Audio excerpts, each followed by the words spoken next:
So to give a brief introduction,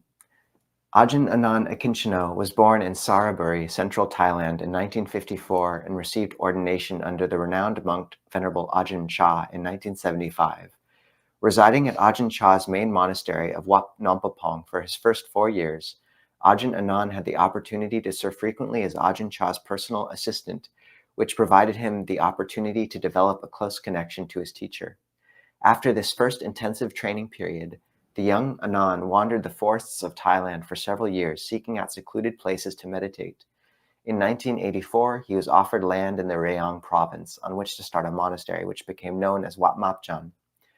Over 30 years later, Luang Por Anan's reputation as an accomplished meditation teacher has grown, along with the number of monks coming to live under him. His instruction has attracted a large following of foreigners, with monks from Australia, Brazil, Sri Lanka, and elsewhere residing at Wat Marp Jan and its branches. And Luang Por Anan was my ordaining teacher, and just so grateful to have him join us today. Thank you, Luang Por. And I think Ajahn Kovilo will ask the first question. Yeah, and I'll just ask briefly in English and then translate into Thai. So in Thai, the word Buddho is translated as the one who knows,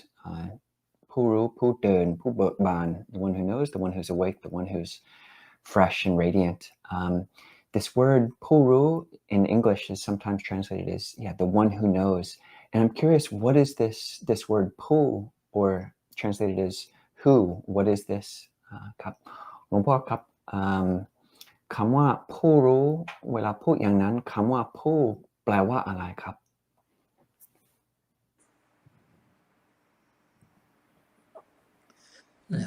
คำว่าผู้รู้มันก็เป็นคำที่เชื่อมกันนะผู้คนหนึ่งคำว่าผู้คำหนึ่งรู้คำหนึ่งก็คือจิตนะคำว่าผู้ก็คือจิตที่มีปัญญานะจิตที่มีปัญญาก็เกิดรู้ขึ้นมาก็เรียกสองคำที่เชื่อมกันก็กลายเป็นว่าผู้รู้คือจิตดวงนี้ถ้าไม่มีปัญญามันยังเป็นผู้ที่ยังไม่มีเป็นผู้หลงอยู่ยังหลงอยู่ไม่ใช่รู้หลงว่ามีตัวมีตนมีเรามีเขาก็เมื่อมีความหลงก็เป็นเหตุให้ทุกข์เกิดเนี่ยผู้รู้ความจริงที่ตัวเองหลงอยู่ก็เลยตื่นขึ้นจากความหลงแต่ผู้รู้ผู้ตื่นจิตก็เลยเบิกบานขึ้นอันนี้ก็เป็นของพระพุทธเจ้าผู้รู้ผู้ตื่นผู้เบิกบานและพระองค์ก็ทรงสอนให้สาวกมีความรู้มีความตื่นเบิกบานเป็นพระองค์พระสาวกก็รู้เหมือนกันเป็นผู้รู้เหมือนกันก็จิตเกิดความรู้ขึ้นมาเหมือนกันตื่นขึ้นจากความหลงเหมือนกันก็ถ้าจิตมีกิเลสจิตมันเป็นไม่เบิกบานจิตมันห่อเหี่ยวนะนี่จิตมีปัญญาก็เหมือนดอกบัวที่มันบานในความหมายเป็นอย่างนั้น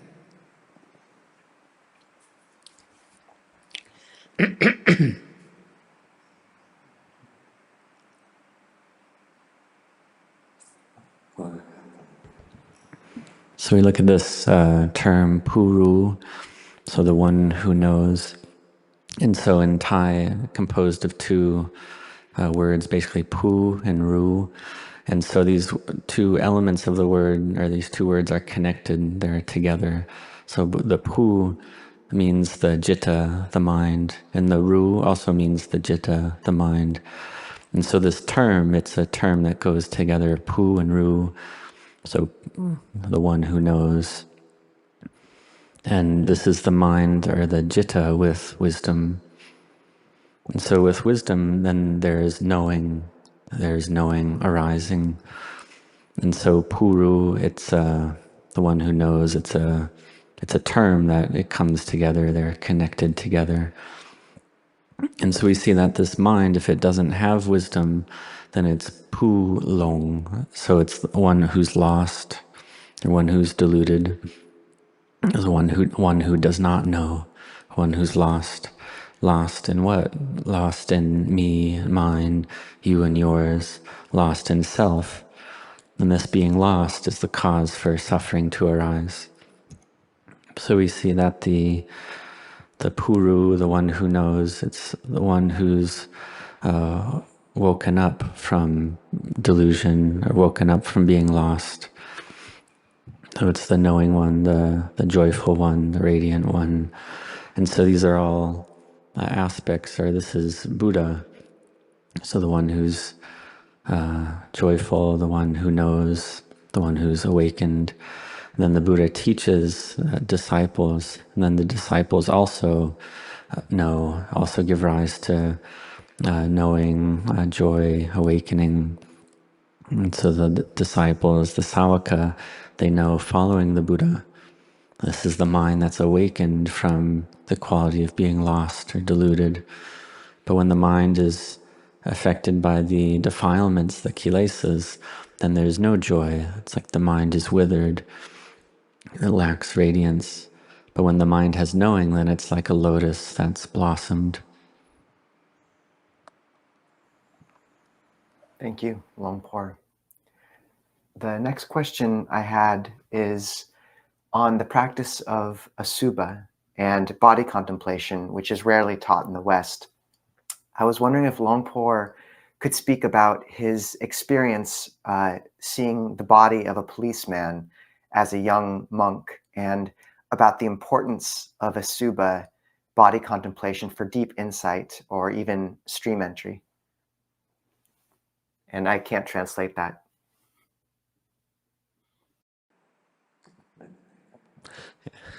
Happy to help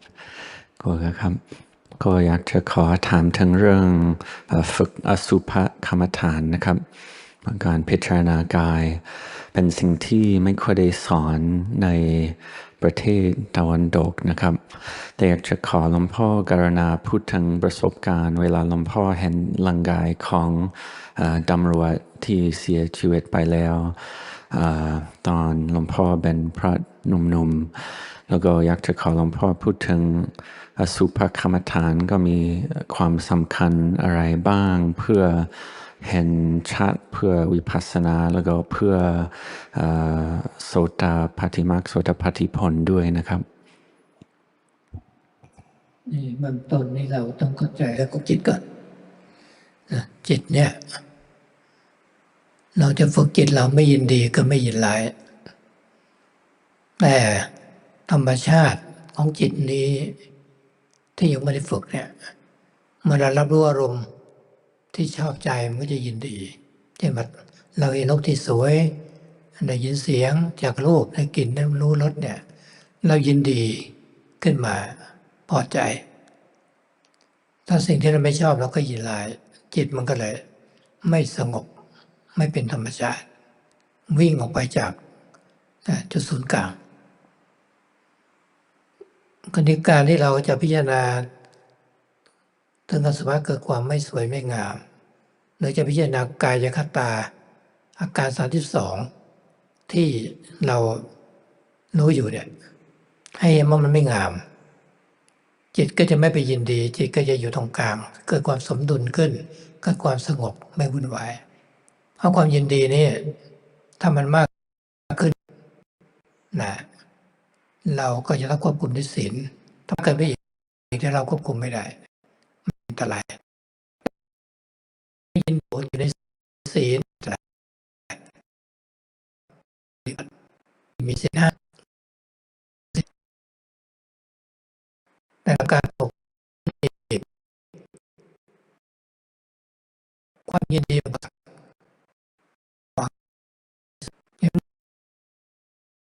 ่อเราพิจารณาสมัยนั้นคนเราเนี่ยตายแล้วตายเห็นว่ากายมันสุดที่เราเป็นหายคนที่หายเห็นความไม่มันนิ่งใช่ไหมเพื่อให้จิตเกิดความนิ่งเราไม่หลงละนิ่งอันนี้ยังเป็นความสงบเป็นสมาธิคราวนี้เมื่อเอาเสื้อผ้ามาใส่เข้ามาจิตจะเริ่มปรุงแต่งเป็นสมมติแล้วว่าเป็นคนเป็นตำรวจเป็นข้าราชการที่ตายมีความรู้สึกอย่างนั้นตัวปัญญาใช่ไหมตัวผู้รู้ปัญญาเกิดขึ้น ยังไม่ได้ปรุงแต่งเกิดรู้ทันทีว่าถ้าเราอธิบายก็คือว่าทุกสิ่งทุกอย่างมันไม่มีตัวตนนะเนี่ยก็เลยใจก็เลยสว่างขึ้นตื่นขึ้นเบิกบานขึ้นมองเห็นตัวเองมองเห็นคนอื่นก็เหมือนกับเป็นหุ่นยนต์น่ะซึ่งเราก็รู้เหมือนก็เป็น AI ปัจจุบันเนี่ยเนาะจิตเราจะรู้ว่านี่เป็น AI ที่สร้างขึ้นมาแต่ว่าจิตของเราไม่เคยรู้เราว่าร่างกายเนี่ยมันเป็น AI มานานแล้วที่เกิดขึ้นมานะจากกรรมแต่ตอนที่เราเห็นอย่างนั้นก็เราเห็นเหมือนกับคนที่เดินไปมันก็เป็นตุ๊กตามันไม่มีเป็นสัตว์ไม่ใช่สัตว์ไม่ใช่บุคคลตัวตนเราเขามันไม่ใช่อย่างนั้นเลย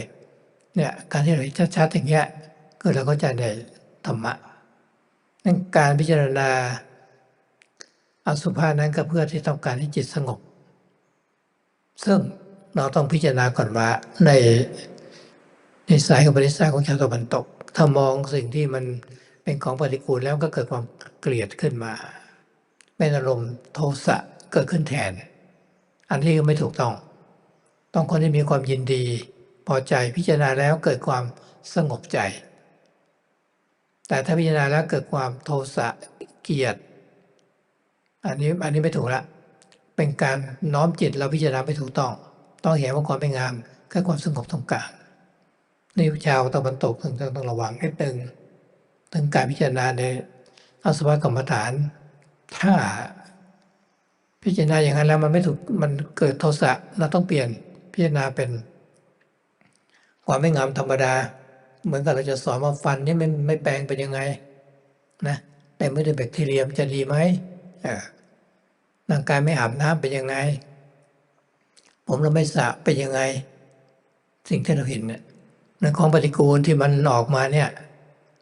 จากทวารทั้งหลายเนี่ยอาหารเก่าอาหารใหม่เนี่ยมันงามไหมหรือไม่งามนั่นมันอยู่ข้างในเราเดินไปยืนเดินนั่งนอนมันก็อยู่กับโครงกระดูกอยู่กับอสุภะอยู่กับของที่มันเสียที่มันเน่าอยู่ข้างในอยู่แล้วเนี่ยเราก็พิจารณาปัจจุบันก็ได้ถ้าตายไปเน่าไปเฟะไปกลายเป็นหมูนอนไปมันอาจจะยังรับไม่ได้แต่ถ้าผู้ที่พิจารณาแล้วรับได้มันจะเกิดปิติเกิดความอิ่มใจสุขใจมันเห็นความจริงจิตมันจะผ่องใสอันนั้นถึงจะถูกต้อง So firstly, in the beginning, we understand about the mind, the citta, that this mind, that we train the mind not to have attraction or aversion, but the nature of this mind, the mind that's not trained well already, is when we receive a sense impression that is likable or pleasant, then we have attraction for it, like a pleasant looking visual object or pleasant sound, pleasant taste, touch, smell, body feeling, and so on. So when these pleasant or likable objects come into the mind, come into contact, then this liking arises or attraction. Similarly with unpleasant objects or objects that one tends to dislike, these unlikable objects arise and there's aversion right there. And so this is the mind that's not peaceful, not in a balanced state. It's chasing after these objects of the six senses. And so when we contemplate asubha, which is contemplating the not beautiful, or we contemplate the body as the 32 parts that we know about already, we see it as not beautiful, so that the mind does not have liking and attraction, so that the mind is in the middle, so that the mind is balanced, so that the mind's peaceful and not agitated. Because if this liking and attraction keeps arising more and more, then it becomes too much. We can't control it. But if there's liking and attraction, and it's within the bounds of sila or virtue, then it's not wrong for Dhamma practitioners. We have the 5 precepts or the 8 precepts. But for practitioners that want the peace of mind, that want the collectedness, the samadhi, this liking and attraction, it's an obstruction, it's an obstacle that stops the mind from becoming peaceful. And so therefore we contemplate, like back when I was contemplating that we all must die, we all must meet with death, that having died already, the body is not beautiful, we don't know when we'll die. Having died already, one sees the body as not attractive, not beautiful. And so contemplating this, contemplating the corpse or the person who died already, and seeing it as not beautiful, contemplating like this, then the mind can become still and peaceful. And so we contemplate for the purpose of making the mind still, so that we're not deluded, so that we're not lost, so the mind's still, peaceful and collected. And when the mind was in this state of stillness and peace, then they started to put the clothing back onto that police officer, onto the body. And then the mind just started to proliferate that, oh, it's a police officer, it's this person, this kind of person, and then that person died. And this feeling started to arise in the mind. And then right away, wisdom arose as well. The puru, the one who knows, arose as well. And so before the mind could proliferate, this knowing arose at the same time and saw everything in the world as not self, as ownerless. And then in this way, the mind became bright and radiant, joyful, and awakened, seeing myself and others as all just like machines, like robots, like AI, like we have nowadays. The mind knew everything. It's just like AI. It's been constructed like this. And so the mind has this, the mind with this not knowing, the mind with ignorance, it's like this, it's been an AI, like a robot for a long time. And this arises from karma. And so one sees people walking around, and I would see them as just like puppets or dolls. There's no self there, no me, mine, you or yours. That it wasn't like that at all. So there's this seeing clearly, seeing the Dhamma, seeing the truth.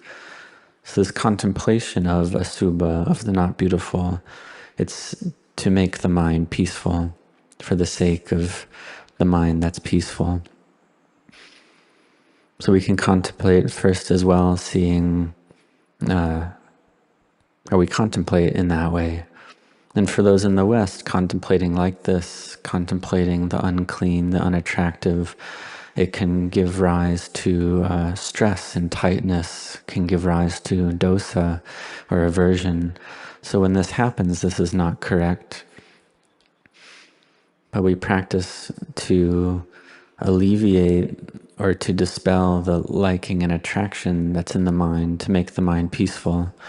So if we contemplate and it's giving rise to aversion or disliking, then that's not correct. This is inclining the mind incorrectly in the wrong way. Because we see asubha for the sake of making the mind still and peaceful, to make it balanced. So especially for those in the West, contemplating asubha, one has to be careful to not give rise to aversion. So alternatively, one can contemplate that the quality of not being beautiful is very normal, can contemplate it in very normal ways. Like if you don't brush your teeth, then what are they like?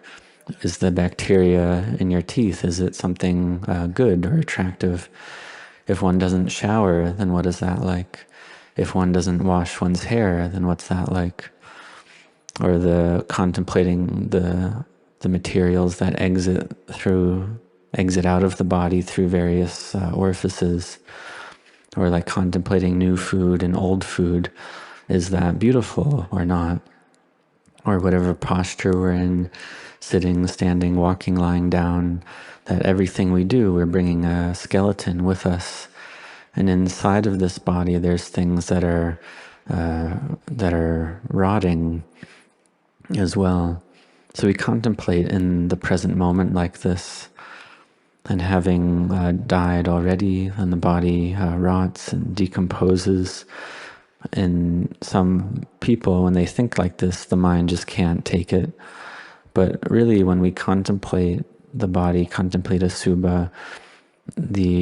we're leading the mind to the result of rapture,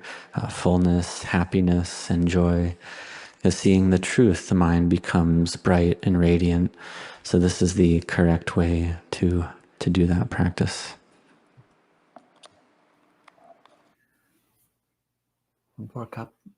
You spoke about AI, and I'm curious, in the future, could AI be conscious? So in Buddhism, we do have this idea of rebirth, that consciousness, after we die, then there will be rebirth in animal birth, or a hellish birth, or a heaven birth. And I'm curious if the technology, computers get to a particular level, might a vinyan, is it possible that a consciousness could enter into an AI? ก็โอกาสครับหลวงพ่อก็หลวงพ่อพูดถึง AI ครับแล้ว AI จะเป็นไปได้ว่าจะมีวิญญาณหรือเปล่าครับคือในอนาคตก็ในศาสนาพุทธเราก็มีการเวียนว่ายตายเกิดแล้วจิตวิญญาณจะเกิดในสัตว์เดรัจฉานในภพมนุษย์ภพในสวรรค์หรือนรกอาจจะเป็นไปได้ว่าจิตวิญญาณจะเข้าสู่เทคโนโลยีจะเข้าสู่ AI ได้หรือเปล่าครับแล้วถ้าเป็นไปไม่ได้ทำไมครับผมก็ที่ว่าพูดถึงว่าคือไม่ใช่สัตว์บุคคลตัวตนเราเขามันก็เหมือนเป็นเครื่องจักรเครื่องยนต์นะที่อาศัยเหตุปัจจัยหมดเหตุหมดปัจจัยมันก็ดับไปแต่ตัวนี้มันไปเวียนว่ายตายเกิดไม่ได้ไอ้ตัวจิตที่รับรู้นั่นแหละอารมณ์น่ะที่ไปยึดถือนั่นแหละตัวนั้นไปเกิด จิตไปยึดถือที่ไหนก็ไปเกิดที่นั่นแต่ตัวสภาพของเครื่องจักรยนต์ทั้งหลายที่มนุษย์สร้างขึ้นมาอะไรต่างๆเนี่ยมันหมดเหตุหมดปัจจัยก็แตกสลายไปมันก็ไม่มีที่จะไปเกิดที่ไหนหรอกเหมือนร่างกายนี้จิตออกไปแล้วร่างกายนี้ก็พังทลายไป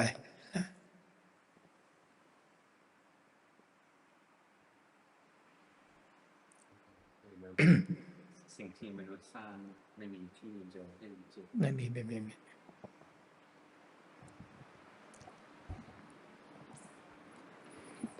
Cool. So we speak about beings, sentient beings, and it's this quality of anatta, like a machine, like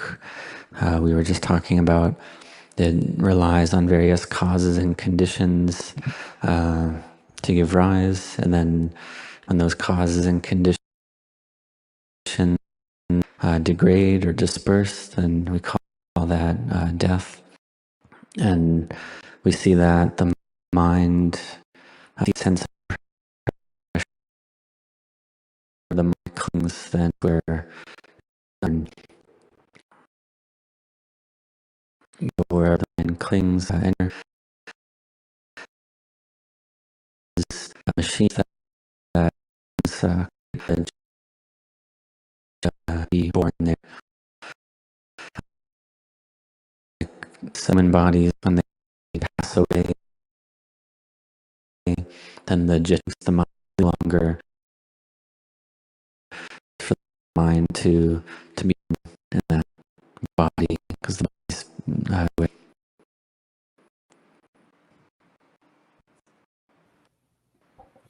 Thank you, Luang Por. And people in the chat can type questions they'd like us to ask as well. We're hoping to go for another half an hour or so. Luang Por, I'm curious, with the different stages of awakening, would there be a difference in how one would how, say, a stream enterer would practice, and would that practice change in a sort of very describable way when they reached a different level of awakening, such as an anagami or non-returner? Does someone's practice shift dramatically in how they practice based on their level of attainment? And my Thai is not quite good enough to translate that. I'm sorry.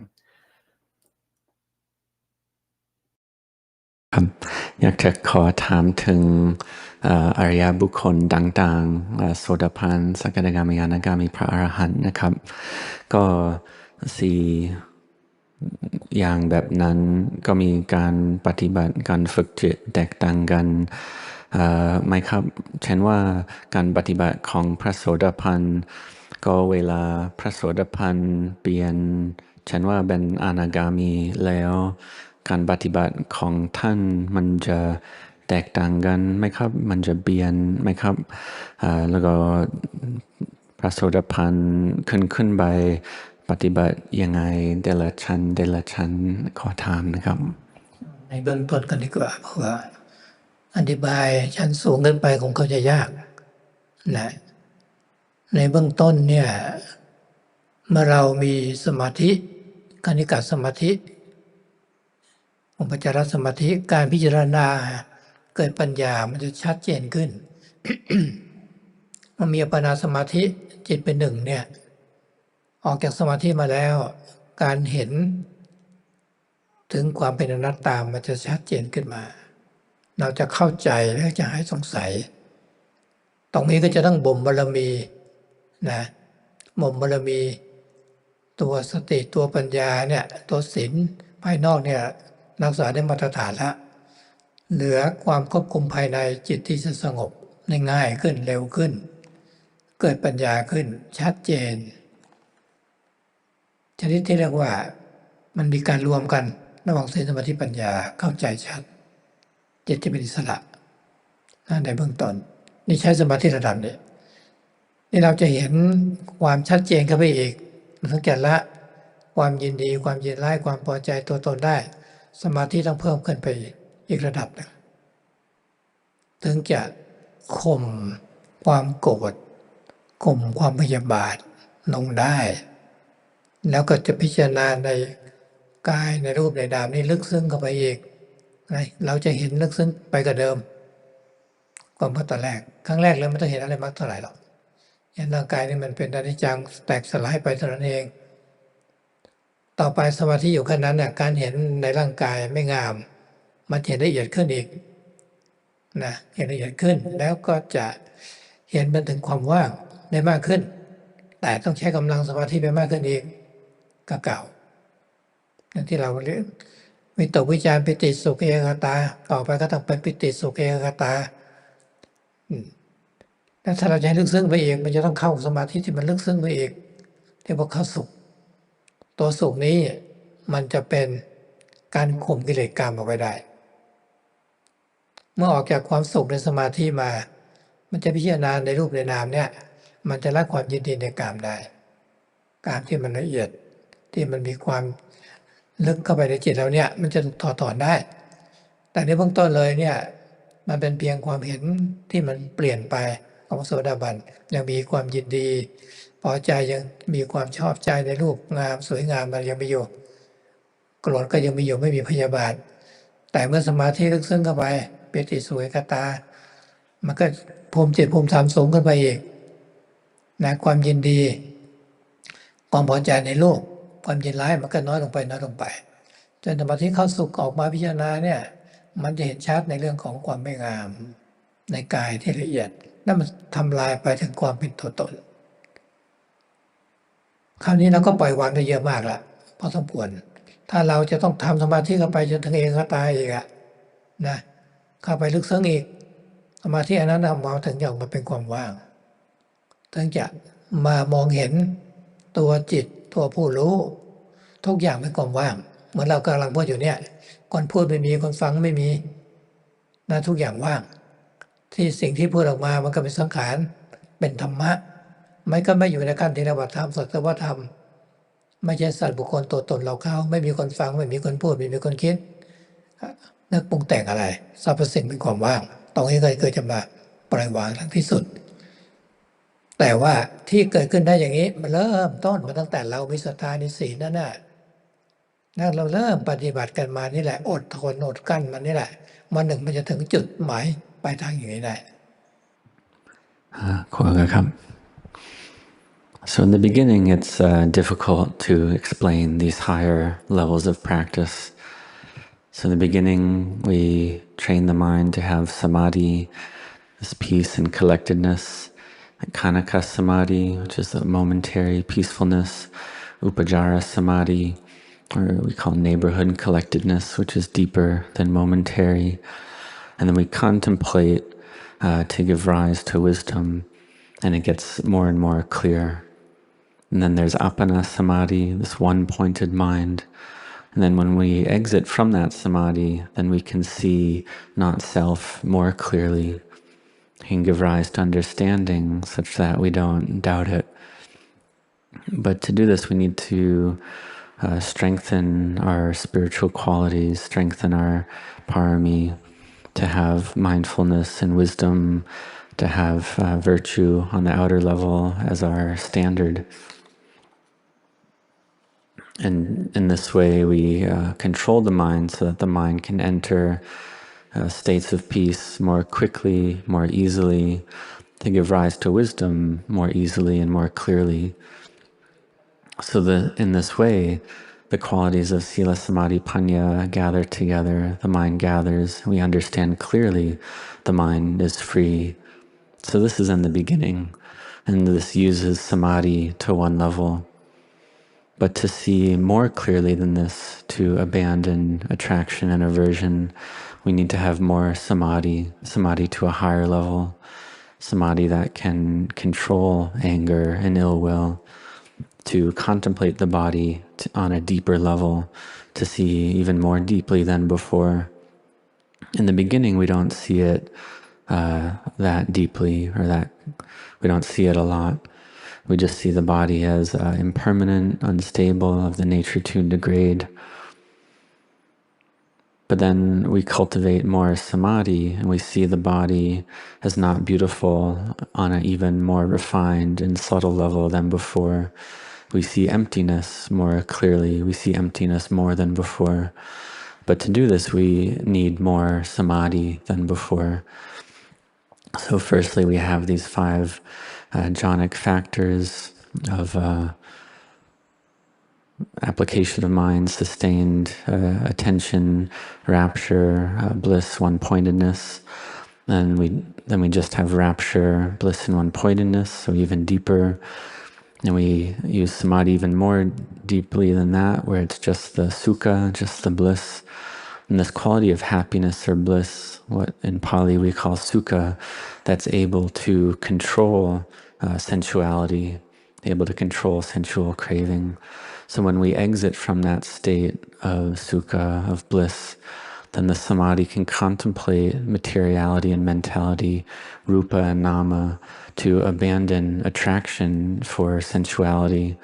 And this attraction for sensuality, which is very subtle, very deeply embedded in the mind, with that samadhi, one is able to abandon that, or take that out of the mind. Because we see in the beginning of the practice, it's just the view that changes. It changes from wrong view to right view. But there's still attraction and aversion. There's still attraction to beautiful visual forms. There's still anger. There's still ill will, but there's no wishing to harm. And this is with the applied mind, sustained attention, rapture, bliss, and one-pointedness. But then we train the mind even higher than that. So this attraction to forms, this aversion gets less and less. And we see emptiness more clearly. We contemplate to see the body as not beautiful on an even more subtle level, to really abandon, destroy these defilements. And so at this point we've let go a lot already, but then we contemplate and practice even more deeply than that. And this is samadhi that can bring the mind to see emptiness even more, to truly see that the mind, even the one who knows that it's all empty, that there's no one speaking, there's no one listening. The speech itself is just a sankhara, just a conditioned formation. It's a dhamma, that all dhammas are just dhammas. There's no me, mine, you or yours, no self in any of it. There's no one who's proliferating. There's no one who's thinking. There's no one who's knowing, that it's all empty. And so at this point, the mind truly lets go. But before this happens, in the beginning, we start from having this faith, having virtue, having sila, starting with patient endurance, with khanti. And so we start there, and then one day we are able to reach our goals.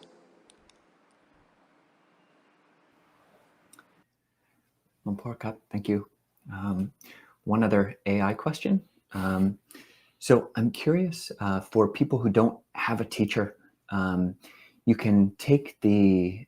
Tripitaka and you can take all the teachings that are recorded of Kruba Ajahns and take them and teach an AI to have all of that, what was for those teachers and for the Buddha, what was wisdom. And you can teach an AI all of that. If one did that, and I think it has already been done, there's a Norbu AI app, but to what extent can we trust that AI ครับก็มีคำถามที่เกี่ยวข้องกับ AI อีกคำถามหนึ่งครับขออภัยครับก็ทุกวันนี้คนบ้า AI คำถามก็คือถ้าเราเอาพระไตรปิฎกทุกๆเล่มและเอาคำสอนของครูบาอาจารย์ทุกเรื่องทุกเล่มมาสอน AI แล้วเราจะไว้ใจAI นั้นมากน้อยแค่ไหนครับผม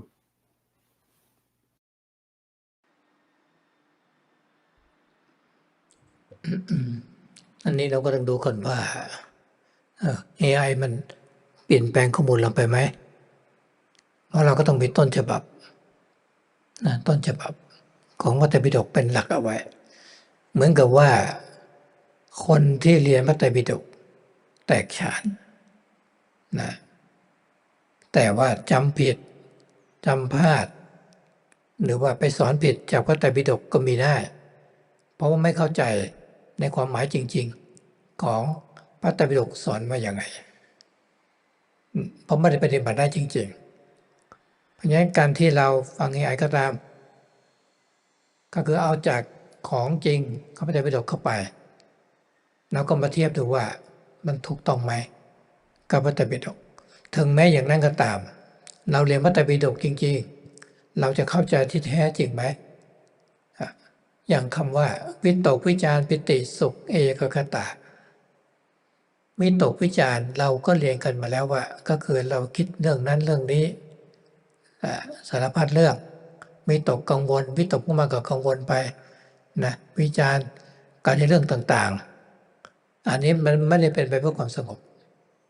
แต่วิตกวิจารของสมาธิเพียงแต่รู้ลมหายใจเข้าเป็นยังไงหายใจออกเป็นยังไงอยู่แค่นี้เองวิจารอยู่แค่ลม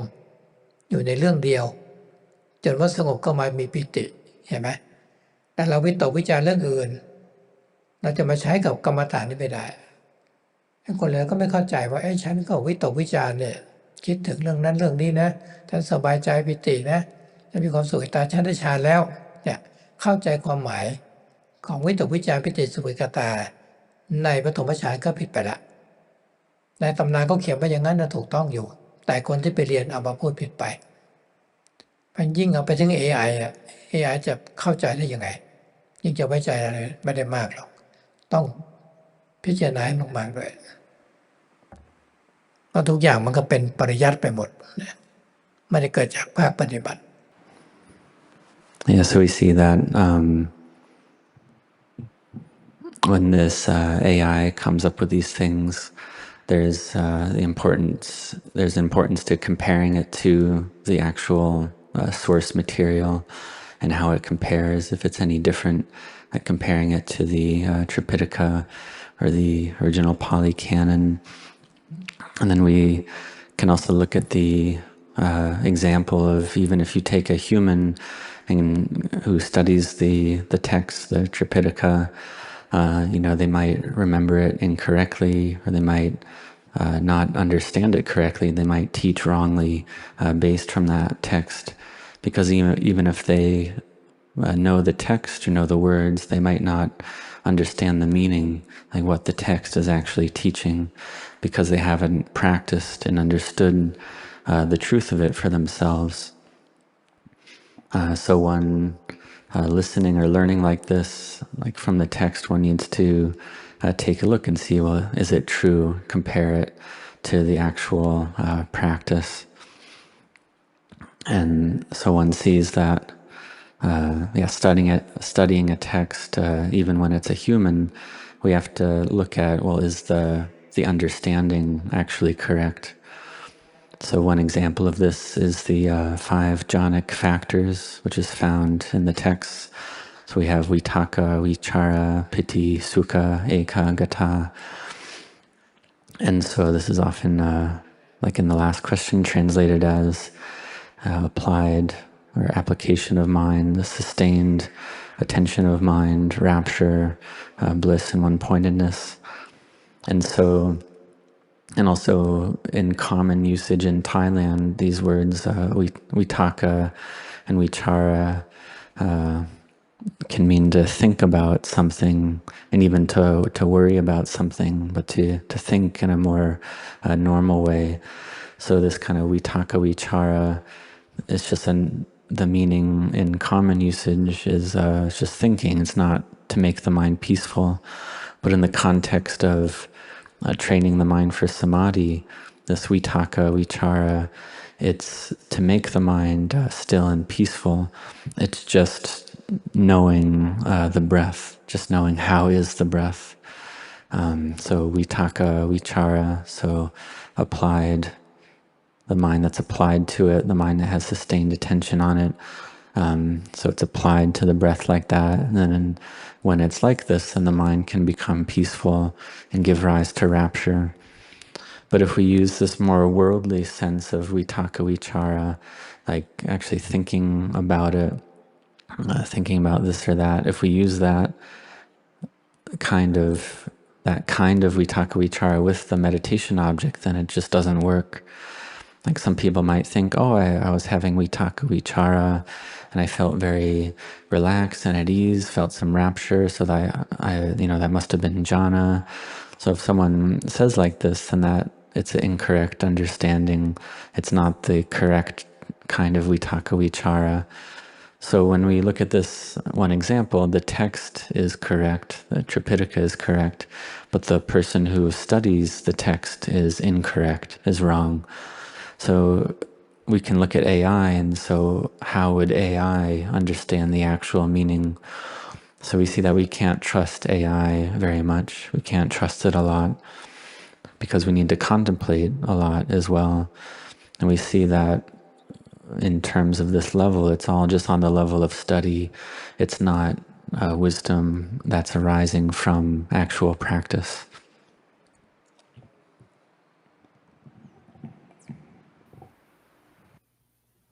Thank you, Luang Por.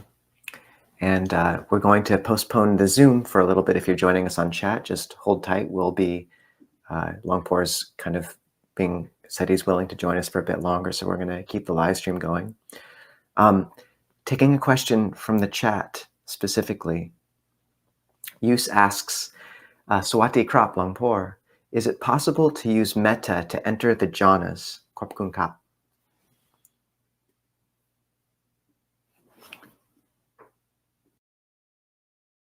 เป็นไปได้ไหมครับที่จะอาศัยเมตตากรรมฐานเพื่อเข้าฌานไหมครับ ได้นะผมมีหันสี่เมตตากรุณามุทิตาอุเบกขาเจริญกรรมฐานในข้อนี้นะในเมตตาเนี่ยก็เข้าฌานที่1ได้ละต่อไปมันจะละเอียดขึ้นกรุณามุทิตาอุเบกขาขึ้นฌาน2ฌาน3ฌาน4ได้เลยเพราะฉะนั้นให้เรามั่นใจว่าเมตตาพรหมวิหาร4นี้เราสามารถทำสมาธิเข้าฌานได้ขอให้เราทำมากๆเถอะคิดอยู่เสมอเป็นเมตตาภาวนาจนจิตเรานิ่งสงบนะอันนี้เป็นตาเกิดละเกิดขึ้นในใจให้พยายามเพียรทำให้ต่อเนื่อง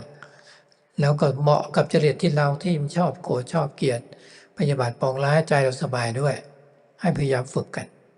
เพราะฉะนั้นชาวตะวันตกอาจจะมันจะหนักข้อนี้เพ ไปเพ่งอสุภะก็เกิดโทสะเห็นไหมโทสะมันเกิดง่ายก็ใช้เมตตาเป็นพื้นฐานในจิตใจของเรา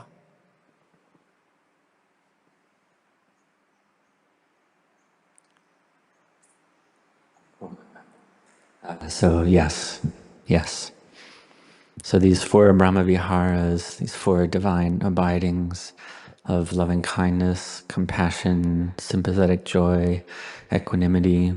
or in Pali, metta, karuna, mudita, upekkha. So these are all meditation objects that we can cultivate. And so using the loving kindness as one's meditation object, one can definitely enter jhana.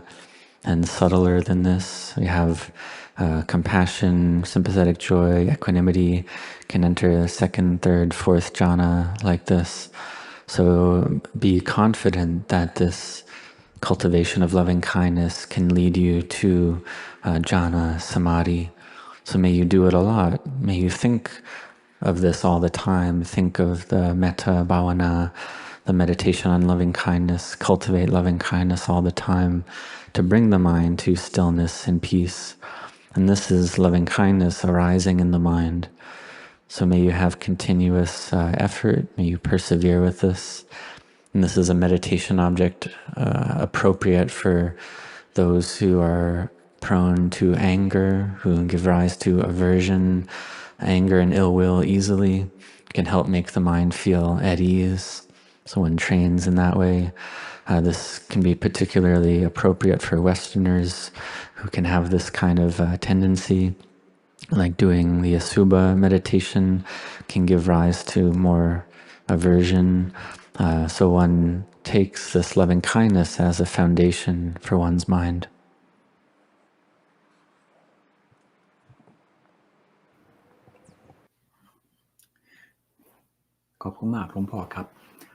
This next question is related. So Ajahn, I see the value in seeing impermanence of the body, but why do we need to see the body as something that isn't beautiful? Isn't there merit in seeing everything in nature as having beauty? คือว่าโยมขอถามหลวงพ่อว่าเราก็เห็นประโยชน์ในการเห็นร่างกายนี้เป็นอนิจจังแต่ว่าทำไมเราต้องเห็นร่างกายนี้เป็นอสุภะด้วยครับน่าจะต้องมีประโยชน์ในการเห็นทุกสิ่งทุกอย่างที่เป็นธรรมชาติมีความงามภายในตัวหรือเปล่าครับผม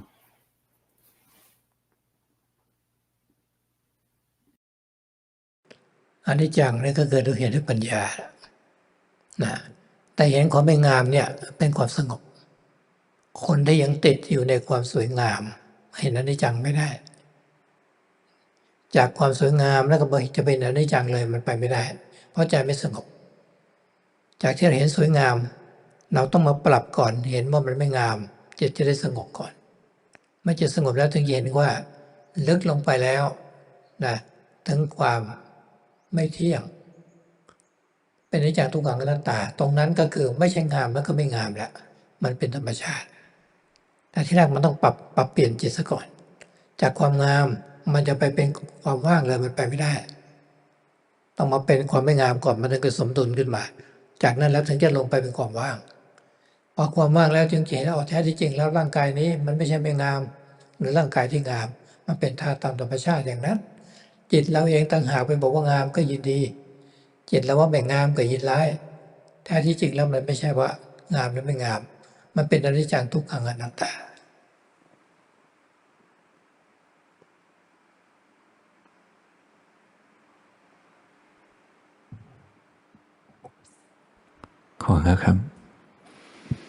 So this seeing of impermanence, this is seeing with wisdom. And the seeing of not beautiful, or seeing asubha, it's for the sake of samadhi, for making the mind peaceful. Because if the mind's stuck or attached to the quality of beauty, that mind can't see impermanence. It's not able to see impermanence. So when one sees it as beautiful, one can't see it as impermanent because the mind's not peaceful. And so we go from the perception of beauty to see it as not beautiful in order to make the mind peaceful. And then once the mind is peaceful, even deeper than that, we see it as impermanent. We see it as anicca, dukkha, anatta, impermanent, stressful and not self. And then we see it, and then in that way, it's not beautiful already. It's just nature. But in the beginning, we need to change the mind, because if we try to go from seeing it as beautiful straight to emptiness, we're not able to do that. We can't do that. So we go from seeing it as beautiful to then seeing it as not beautiful, and then to seeing it as empty, and that is something we're able to do. Because we see it as empty, and once we see emptiness, then we see that in truth, the body is neither beautiful nor not beautiful. It's just these natural elements, these elements of nature. Because it's actually this craving, this tanha, this liking that makes us think it's beautiful, and this or disliking is associated with not beautiful. But really it's not beautiful, and it's not beautiful.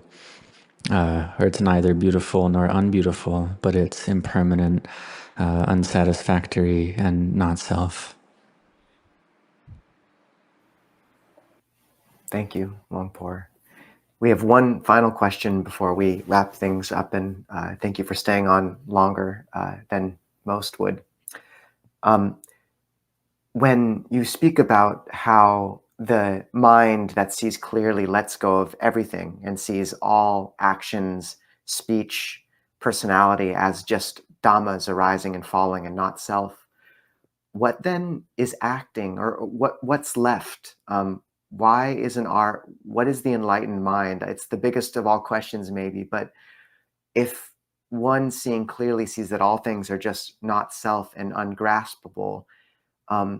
why then does an arahant not just cease to function? What remains to move in an enlightened being?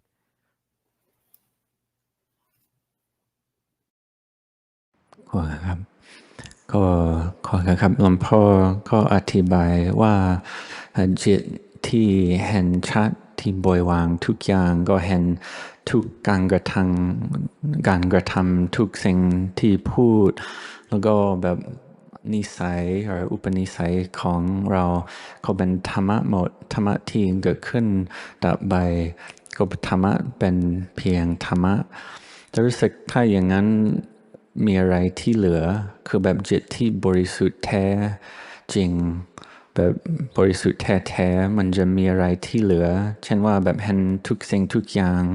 เป็นอนัตตาไม่ยึดถือสิ่งใดจิตเป็นพระอรหันต์แต่ทำไมพระอรหันต์ไม่ได้แบบสลบเลยไม่ทำอะไรทำไมพระอรหันต์ยังทำอะไรในโลกนี้มีขันธ์นี้อยู่มีขันธ์นี้อยู่ขันธ์นี้มันยังเป็นทุกข์อยู่ก็ต้องดูแลขันธ์นี้ไปก่อนตามสมควรนะทำเหตุตามปัจจัยแล้วก็สร้างประโยชน์เอาไว้ในโลกแต่ว่าไม่ได้สร้างที่ต้องการบุญไม่ได้ต้องการกุศลสร้างในความปล่อยวาง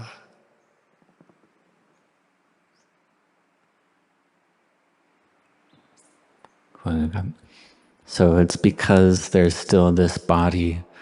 this physical aggregate here, these khandhas, and these khandhas are dukkha, or stress. So one cares for the khandhas first, according to what's appropriate, according to cause and condition, in order to do that which is beneficial and useful in the world. But one does that not out of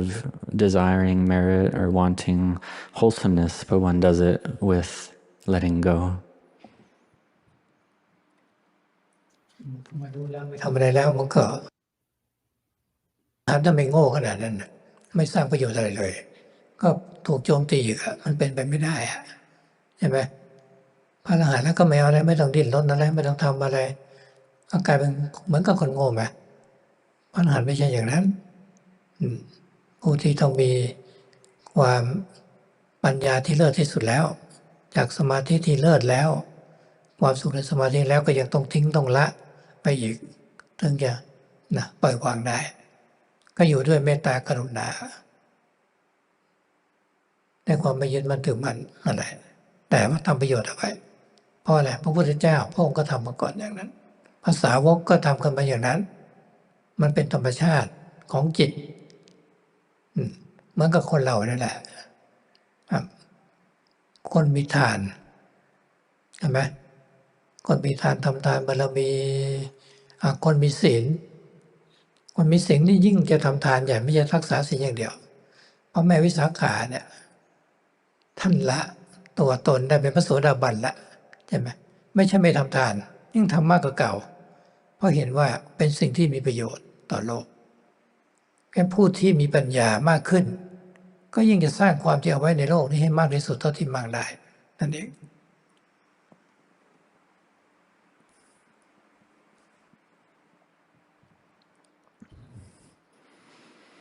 Cool. So when there's this knowing that's arisen already, it's not that one just doesn't do anything at all, because the arahants, they're not stupid. It's not that they give rise to this clear knowing and then they just don't do anything useful and just don't do anything. Or it's not that they just think, oh, I don't want to do anything, don't want to get involved, because that would be something that an unintelligent person would do or a stupid person would do. But the arahants are not like that.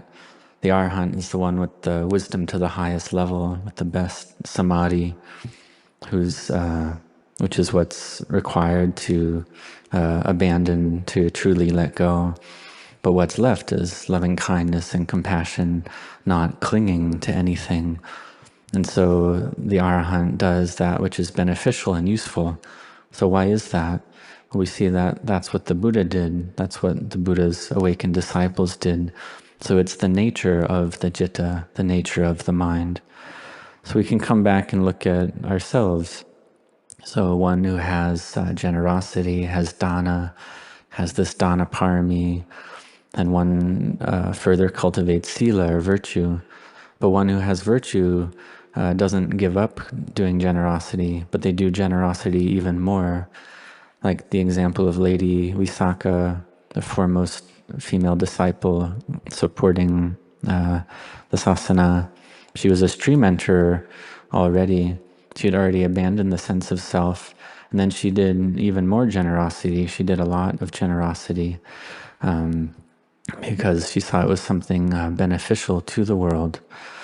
So we see that when this wisdom arises, to an even higher level, then we do goodness as much as we're able, as much as we can.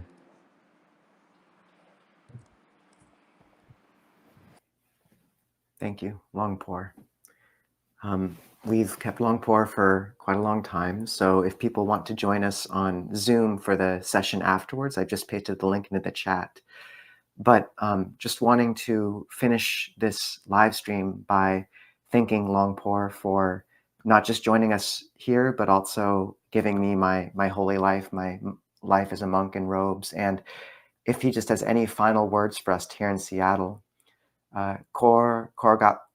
Luang Por, Kor Sedang, Kwam Katanyu, Pom, Ti Luang Por Hai Pom Tuk Sing Tuk Yang Kap, Go Kor Metta Luang Por Hai Rao, คำแนะนำที่เสียต้นครับ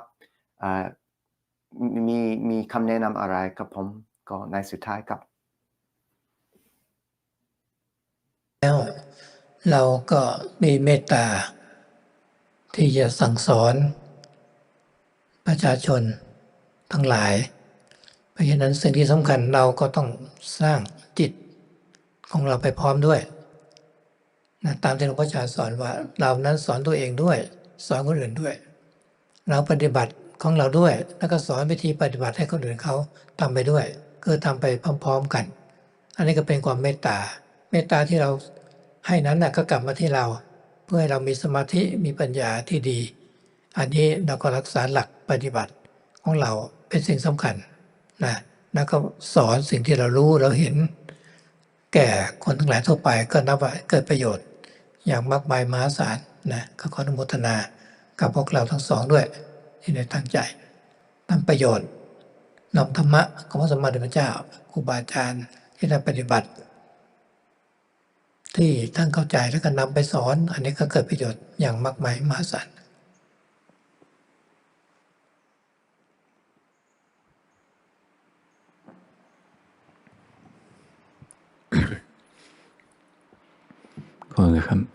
So in closing, you have this loving kindness, this metta to teach everyone in society. And what's important is to cultivate the mind together at the same time as doing this. So like Venerable Ajahn Chah taught, one teaches oneself and one teaches others. One teaches others, one teaches oneself, and goes together like that at the same time. So one practices oneself, one trains one's mind, and one teaches others along those same lines according to what one has understood. So you do it together like this, and this is loving kindness to give to others, to share what you've understood and learned in your own practice, and to train your own mind at the same time, to bring one's own mindfulness and wisdom to be well established. And this is the important point of the practice. And then one teaches that which one has understood and known to others. When one does this, it gives rise to incredible, great benefit. So I share my anumodana, my rejoicing with you who teach, who you have this firm intent to do that which is beneficial, to share the teachings of the Buddha, the teachings of the great masters, to share what you've understood through your own practice, and then you share that with others. So once again, this gives rise to incredible and great benefit. ขอบคุณครับหลวงพ่อก็ขอกราบลาหลวงพ่อครับ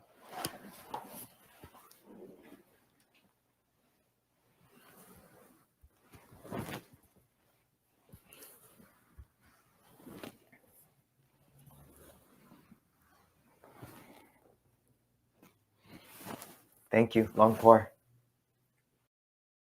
ตามเสียต่อวัดตาม Said, what time is it where you are? ตาม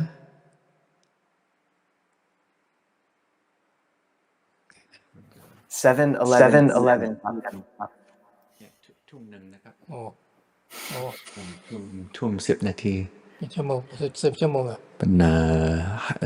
15 ชั่วโมงใช่ไหมครับ 5 ชั่วโมง ครับ 15 ชั่วโมงครับ โชคดีนะทุกท่านนะทั้งคารวะทุกท่านด้วยเนาะขอความรักกันด้วย Well wishes and blessings to all of you. Thank you. Okay, see you.